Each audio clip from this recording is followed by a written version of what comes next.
Welcome everyone to another episode of Archetype Review. In this episode we are going to be looking at the Venom Archetype. So the Venom Archetype is actually an older archetype in the TCG, but unfortunately it is one that has not received consistent support throughout the years. Essentially it came out during approximately the GX era and has received basically no support since. One thing that I do want to clarify is that although this one actually is technically a part of the newer Starving Venom subarchetype, keep in mind that these two are actually very different and it doesn't really make any sense for me to actually talk about Starving Venom in this video. That'll be a future video sometime down the road. A really noteworthy thing is that back when the Venom archetype was first introduced, it was very noteworthy about its boss monster, meaning Venominaga, the deity of poisonous snakes. This monster had a ridiculously powerful effect when on the field. Regardless though, it was not actually ran simply because the summoning condition was horrendous.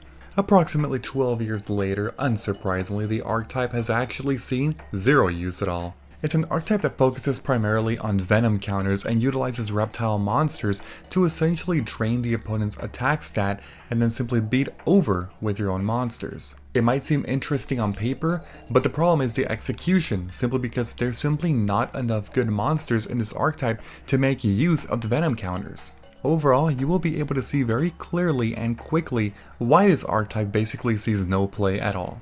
Alright, so let's go ahead and get started. So to get across the overall purpose of this archetype relatively quick, I think it makes the most sense to start with their field spell Venom Swap, as the archetype does center around this card. So the effect says, during each player's end phase, place one venom counter on each face-up monster except venom monsters.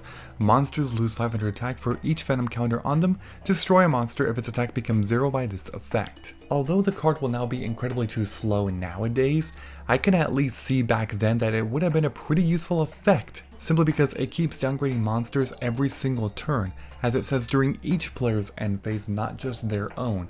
Your own venom monsters would also be immune to this card, which is also a great thing, and on top of that, it does actually end up destroying the monsters if they reach 0 attack with the effect. Overall, pretty solid back in 2008, but unfortunately it just lacked the proper support to utilize this card effectively. Let's move on to the first 3 monsters in this archetype, being Venom Snake, Venom Serpent, and Venom Cobra.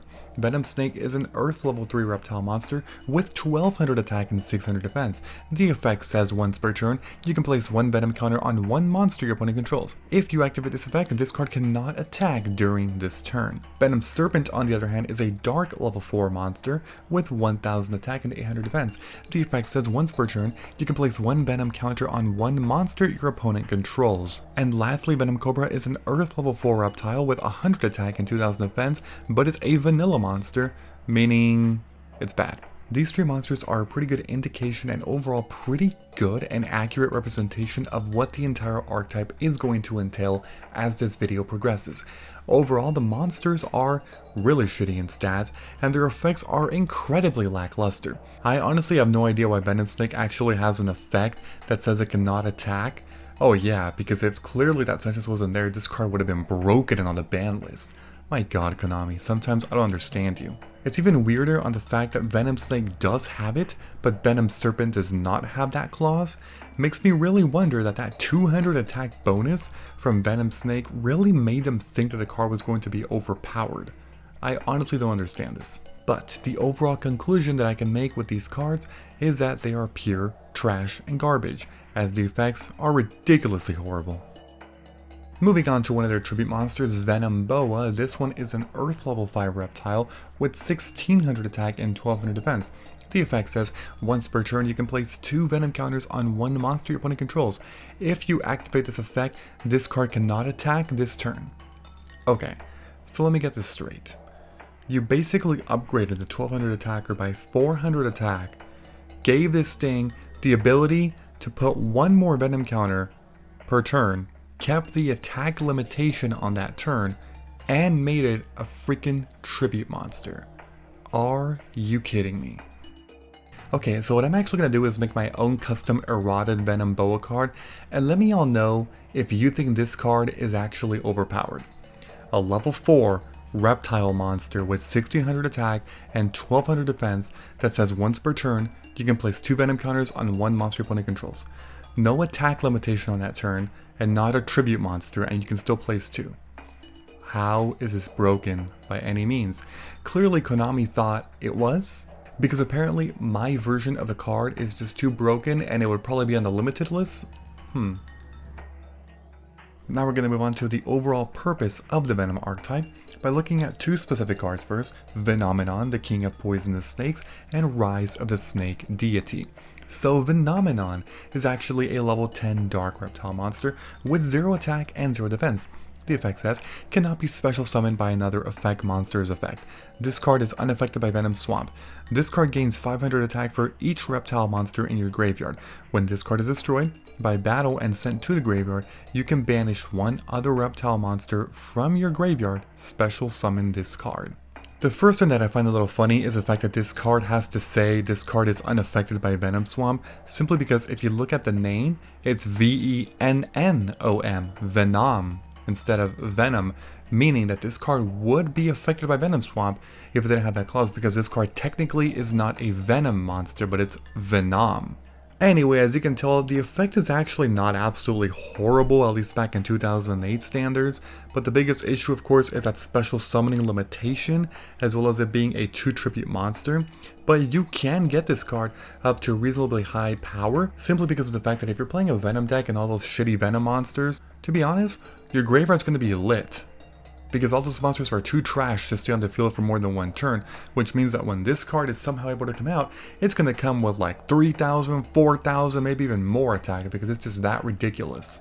On top of that, it does have a great battle protection effect that essentially you're just trading off 500 attack for it coming back to the field. A really cool thing about this though is that you don't actually have to play Venoms, as it just has reptile monsters. So as long as you play a reptile like, oh I don't know, maybe high attack beat down alien monsters, this actually combines pretty okay with it.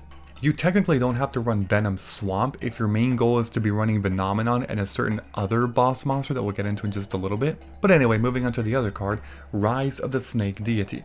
This one is a normal trap card that says when the face of Venominaga, the King of Poisonous Snakes you control, is destroyed, except by battle, special summon 1 Venominaga, the Deity of Poisonous Snakes, from your hand or deck. So Venominaga is a card we'll get into in just a little bit, but essentially it is the boss, the ultimate boss monster of the Venom archetype, and it is a very powerful effect once it's on the field. However, its biggest limitation is its special summoning condition, as this is the only way to special summon Venominaga. So let me just go ahead and paint a picture for all of you. If you are doing a Venom deck, and they have a face-up Venominaga, the King of Poisonous Snakes, and at least 1 face-down back row card, and you destroy Venominaga with a card effect, you are the biggest idiot on the planet. There's a reason why the summoning condition is horrible, because your opponent is simply not going to be a complete dumbass and let you bring out Venominaga. Now, one of the saving graces is that the card doesn't specifically say that only your opponent's card effect is going to trigger the effect. So this means that you could technically run a dark hole and blow yourself up if you wanted to do that to then bring out Venominaga. That is possible, but because it's pretty rare and specific in terms of how to do it, on top of you not really wanting to blow up all your other monsters either, it just makes it a little bit lackluster in terms of actually being able to consistently bring out Venominaga. Now let's get on to the final monster, Venominaga, the Deity of Poisonous Snakes. It's a level 10 Dark Reptile monster with 0 attack and 0 defense. The effect says, cannot be normal summon or set. Must first be special summoned with Rise of the Snake Deity, and cannot be special summoned by other ways except by its own effect. This card gains 500 attack for each reptile type monster in your graveyard. This card cannot be targeted by and is unaffected by spell, trap effects, and other effect monsters' effects. When this card is destroyed by battle and sent to the graveyard, you can banish 1 other reptile type monster from your graveyard, special summon this card.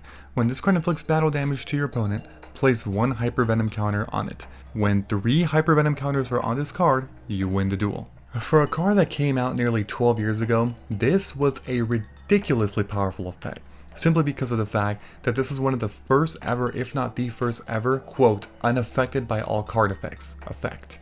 On top of that, you can easily grow this card to numerous amounts of strain with simply 500 attack for each reptile in your graveyard. That's a little ridiculous. And lastly, essentially the only way to destroy this card and get it off the field would be through battle. But even with that, it still has some protection, because you're essentially exchanging 500 attack for it coming back to the field, which honestly is a great trade. There's very few ways on actually getting rid of this card. One way would of course be by throwing a giant Gamma Seal on it. Another way is to just keep ramming into this thing with battle, hoping that your attacks are stronger, to the point where eventually you essentially wipe out your opponent's graveyard with reptiles. Eventually the card would have 0 attack and it would not be able to revive itself. It is possible, but incredibly rare. And lastly, if that wasn't enough already, this card has a built-in win condition. Oh my god. Now I will admit that its win condition is actually not that great, because if you were actually ever to run like a mock Venom deck and try it out, whether virtually or wherever with friends, and you actually do bring out this card, more than likely the duel's already over, as in you won simply by attacking with this giant beat stick unaffected by all card effects, as all you really have to do is attack a couple times, and you don't really have to make much effort anymore. More than likely your opponent's life points are going to end up to 0, as opposed to you putting 3 Hyper Venom counters on this card.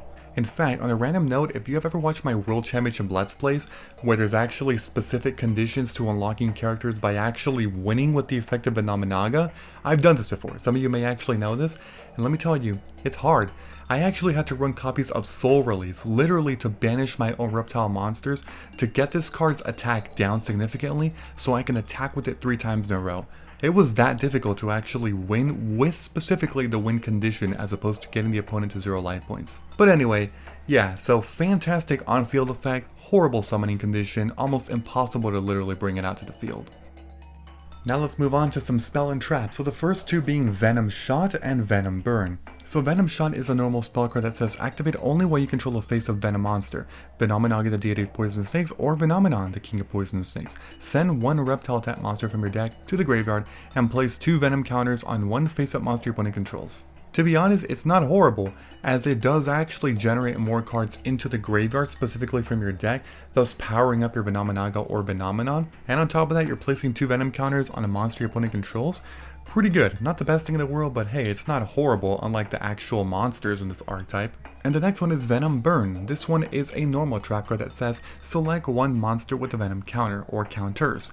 Remove all Venom counters from that card and inflict 700 damage to your opponent for each Venom counter removed. The burn damage this card can do is very potentially significant, as it's 700 per, so just imagine a scenario where you actually have like 3 Venom counters, which isn't the hardest thing in the world to achieve. That's already 2100 points of damage. And as long as you have Venom Swamp on the field and your opponent has a powerful boss monster with a huge amount of attack, you can actually net up to approximately 5 Venom counters on it, essentially making this card deal 3500 damage. It's not the most consistent thing in the world, and there are better cards anyway, but I'm just saying, it's not terrible for a burn card. There's just other better alternatives to this archetype. And I'll run over the last 3 at the same time, being Ambush Fang, Snake Deity's Command, and Offering to the Snake Deity.